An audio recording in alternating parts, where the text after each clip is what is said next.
64% of adults in the US were considering a financial resolution for 2026 back in December last year. However, we are in February now and half of them already failed. Today we're talking about how your New Year's resolution will keep you broke in 2026. So if you're still paying your sandwich off, yes, the one from last year, this episode is for you. Fair use. You set a New Year's resolution in January. By February, it's gone. Like biscuits left open overnight. And no, it's not because you're lazy. It's your brain. Here's the truth. Wanting change does not mean your brain wants change. Your brain loves comfort. Old habits are cheap. New habits cost energy. So when you say, I'll wake up early, eat healthy, and stay focused, your brain says, how about scrolling instead? We get to the intent-action gap. Planning feels good. Your brain releases dopamine just for thinking about change. So your brain feels rewarded, even before you do anything. That's why planning feels exciting and starting feels painful. Here's why willpower fails. Willpower is not infinite. Every decision drains it. What to eat, what to wear, what to ignore. By the end of the day, your brain is tired, so it chooses what's easy, not what's smart. Why vague goals die. I want to be better. I want to be disciplined. Nice words, but your brain doesn't understand them. No clear instructions, no action. Change comes from small systems, not, I'll work out every day. But when I wake up, I do 5 minutes. Small actions, clear timing, low effort. That's how habits survive. Your resolutions didn't fail because you're weak. They failed because your brain needs better instructions. Hey, what's good? Welcome back to the channel. I'm RJ here with KaiR, and this is where independent thinkers come to build financial durability for the decade ahead. And if you're serious about navigating the economics of 2030, hit subscribe, join the newsletter, because the next decade won't wait for anybody. So here's the headline that matters today. New survey reveals nearly all 2026 New Year's resolution will have a financial component. And yes, nearly all people setting that New Year's resolution, 97%, include financial goals like saving more and spending less. Paying off debt, improving credit, side hustles, all up in there. Sounds responsible, looks mature, it feels like progress. But the issue is, goal selection is high, execution quality is trash. People stacking intentions on top of broken systems without any idea on how to avoid problems they made. Yeah. And the thing is, KR, it's, every January is the same.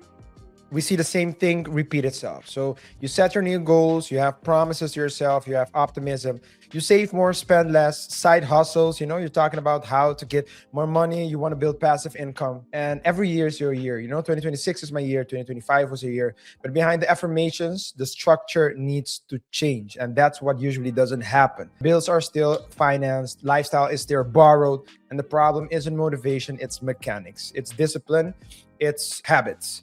Hope without structure isn't a plan, and the economy of 2030, which is coming up, it's a trap if you don't make the best out of these next couple of years, man. Yeah, that's true. That's true. Let's talk about how to improve that aspect. Fair use. If you're planning to hit your 2026 goals with New Year's resolutions, I got to warn you, statistically, it's not going to work out.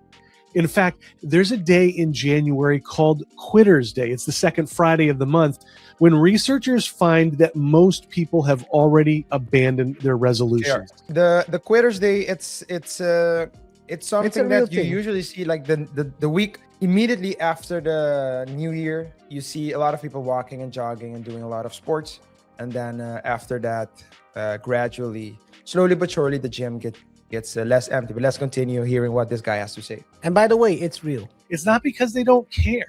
It's because resolutions are the wrong tool. Here's the good news. You can work on it.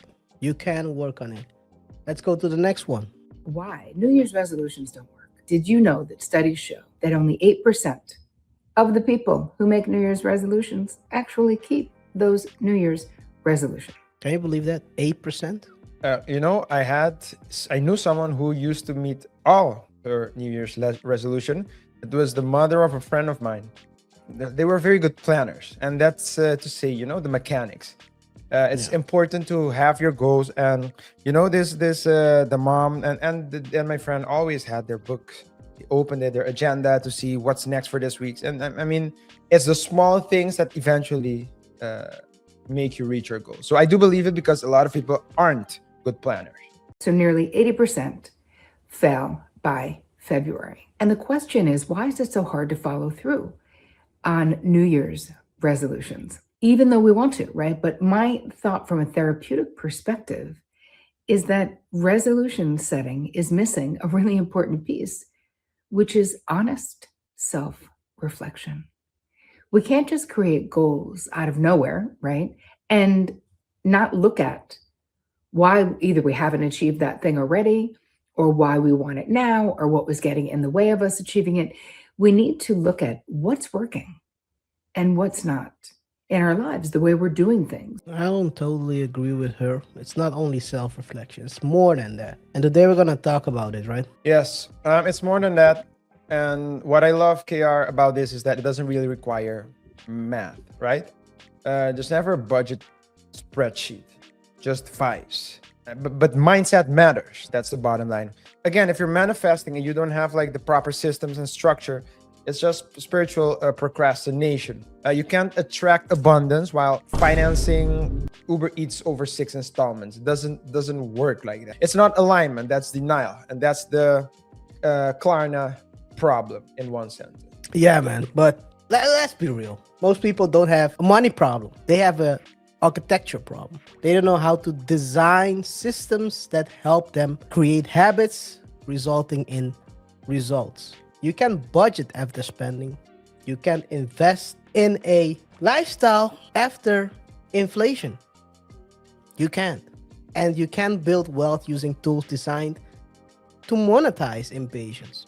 I mean, people are using all these credit cards and all that stuff. I mean, this is basically you're impatient. That's why you're using it. You're not willing to take the steps, the proper steps to finance or buy your stuff with the money you have. Let's do the ugly math. You finance a $12 sandwich. I mean, some people it's pounds, euros, doesn't really matter, right? But 6 weeks later, you forget it exists. But your future cash flow doesn't. Multiply that by food, clothes, tech, subscriptions, convenience spending. And now for those of you who live your life on credit cards, I'm not saying using credit cards smartly. I mean, you need credit cards to get by. You should also add interest, fees, stress. I mean, stress is something that you don't see in the math, right? But people don't realize they're spending money of the future. That's it. That's it. People are borrowing from their next opportunity to fund the last impulse. And that's how you stay broke. You're broke! I mean, it's real like that, right? Yeah. And of course. It stacks with everything else. That's the whole point. Because you also have to take high inflation into account. Unstable employment. I mean, how many people are getting laid off all around the world, man? It's AI automating mid-skilled workers. You also have like robotics that's taken over, platform dependency, add debt anchored cash flow. You get your money, but then you need to pay. So a chunk of it goes to loan. And then, I don't know, so you have like good loans, bad loans. Some people believe that all loans are bad, but there are at least not all loans are the same, and some loans are definitely bad. Using your lending money to go on vacation, for example, you don't have the result of using your money like that is that you won't have flexibility, you won't have options, you can't take risks because you're already leveraged against lunch, and you need to work twice as hard to get out of debt, because it's much easier to just go more into debt, right? And that's why people will say, okay, let me refinance, let me get a bigger loan, let me expand it. And so they just go deeper and deeper into debt. Yeah, just like good habits can compound, bad habits compound as well. And fast forward to 2030, the economy rewards speed, adaptability, capital buffers, and skill pivots. Because you must be able to pivot your skill set. It's not only having one skill set that will save you. And if you're stuck in a payment plan, bunch of debt, you won't be able to pivot because you're stuck. You're frozen at one place. that's not because people are lazy, but because the financial structure remove that oxygen from them, and then they cannot make a next step. Like you said, you're Yeah. it's easier to go deeper in debt than it's to get out of that. And basically what you get, and there's a contradiction in the data, right? You have 85% of people that say that they have clear goals to make them confident. They say 81% of their goals help them not to spend. 80% say budgets make them feel in control. But at the end of the day, a bunch of people have debt. A lot of them have debt because they're financing through credit cards, through Klarna, their lunches, and they find it very hard to stick to those goals, the goals they set. And the question is, why can they not do it? Because their brain loves optimism, but progress always requires friction. What about this will make it worse? Because in the future, possibly credit might be easier to get. You can already see it. People can finance lunches through Klarna. It's easy to loan some money against future income. Don't forget, proven sales and marketing strategies. These companies will develop, and they put a lot of money into development of clean marketing strategies that will help you remove yourself from your money, separate you from your own money, tailored and faster checkouts, AI targeted impulse triggers, subscription, everything is subscription these days, declining wage growth, and of course, discipline will matter more than ever. Let's talk about looking at these pressure points, right? RJ, do you have something concrete that people can work on to, let's say, start a anti-broke resolution framework? So I have some points, and before I proceed, I also have to say that guys, it's the information is important, but also remember that it's difficult. So a lot of people are struggling with it. Like we mentioned, if only 8% of people reach their goals, that means that it's more difficult to reach your goals and to stay on track than it is not to. So it's don't be too hard on yourself, but at the end of the day, I think the best thing to do is focus on systems, and it's always systems. Goals are emotional, systems are mechanical. You should replace motivation with system. Why is this important? Because motivation fades. You want to do something. You say, I want to lose weight. And then you say, I'm going to go to the gym 4 times a week, but you don't go 4 times a week because you're not motivated to go. And that's emotion because it fades. But what can you do? You can say, okay, I'm going to invest in a personal trainer, and let the personal trainer keep you accountable. That way, you pay someone who helps keep you accountable. That's a system. Goals rely on future discipline. Systems remove the need for discipline entirely.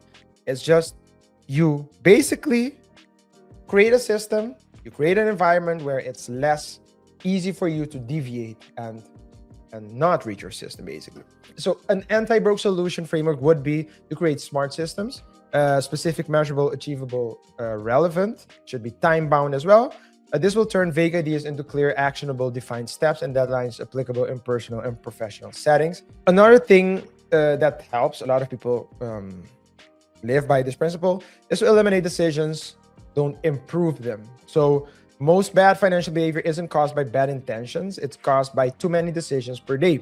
So instead of saying, I want to spend less this year, you install a system that says there is no decision to make. Because if friction exists, behavior changes automatically. To put it in layman's term, you can remove credit cards from your phone, delete buy now, pay later apps, and use one spending account with a hard cap. These are simple ways to eliminate the ability to even be able to do something. So the decision gets removed. A third principle would be to pay yourself first. People say, I'll save whatever's left at the end of the month, but there's never anything left if you live by that principle. So the system is simple. Income hits the account, savings leave immediately. You live on what remains, not because you're disciplined, but because the money is already gone. A tip would be, some people might say, to put that money in an account that's not tied to a card.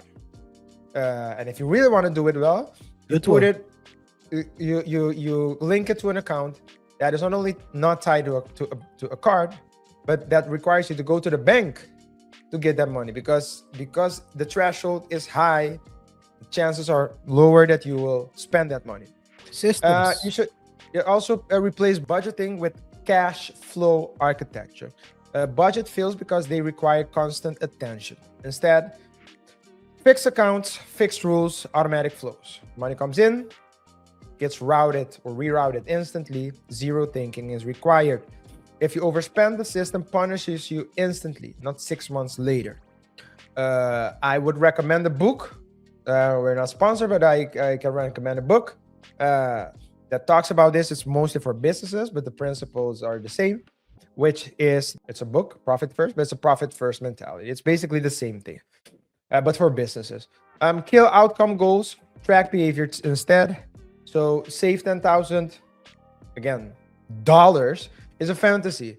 Transfer for $100 every payday is a system. But remember, guys, not everyone is perfect. Outcomes fluctuate, behaviors compound. You don't track results, you track compliance. Did the system run today? Yes or no? That's it. Design for your worst day, not your best self. Most people design financial plans for the version of themselves. The well-rested version, the always motivated version, the calm and collected version, the inspired version. But that person barely exists. You know, real systems works when you're tired, you're stressed, you're emotional, and bored, and unmotivated. If the system survives your worst day, you win long-term by default. That's a big That's one, what, man. That sounds like anti-fragility. A lot. Yes, it is anti-fragility. At least it has that. Those are the components of anti-fragility. But last and I would say last but not least, and there are a lot more, guys, but these are just like some that we're summing up. Separate identity from consumption, because this is the quiet killer. People don't overspend because they want things. They overspend because they're buying identity.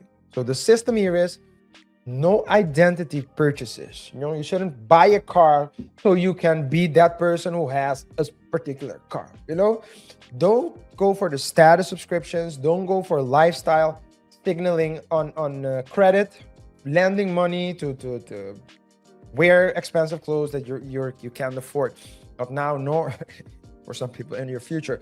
If it's not making you more capable in 2030, it doesn't get funded. Point blank, period. That's how you stop repeating the same New Year, same bank account cycle. Sounds basically like you're saying, stop asking, what can I do to achieve this year? Start asking, what systems make failure impossible? That's basically what you're saying. Yes, that's basically what I'm saying. And what I'll say is the following, and then I want to hear your final thoughts as well. My final thought is, you know, there's something that I didn't mention that is also important, KaiR, and I didn't mention it. If you have 5 friends and all 4 friends do not build systems and are not willing and able to make the sacrifices and do not, I mean, every year you fail, KaiR, that's a thing about goals. When you make your goals and you fail, you can always review why you failed. But a lot of times people forget to also review the people in their circle, their inner circle, their significant other, their family, their close friends, their colleagues. If you spend time with people who are broke or with people who are above your tax bracket, who are able to spend the money without the consequences, and you can't, but you feel like you have to just to keep up, that's also going to be the death of your financial bank account. My time has come. And your emotional bank account as well. KaiR, your final thoughts. Yes, that. But by the way, want to respond to what you said? That sounds like an Odell Beckham problem right there. But that is an Odell Beckham problem. Most likely, blowing that's 100 most likely million. a Tyreek Hill problem as well. As well, yeah, that's the future Tyreek Hill, guys. It's pun intended.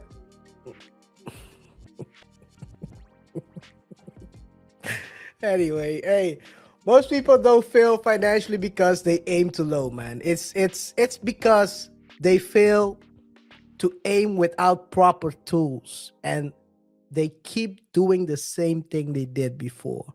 Instead of redesigning their behavior, they keep manifesting dream about the same thing, hoping it will magically with a magic wand turn around and become better. And that's not how life works. You have to put in time, and the easiest way to create discipline is to create systems that will enforce and help you to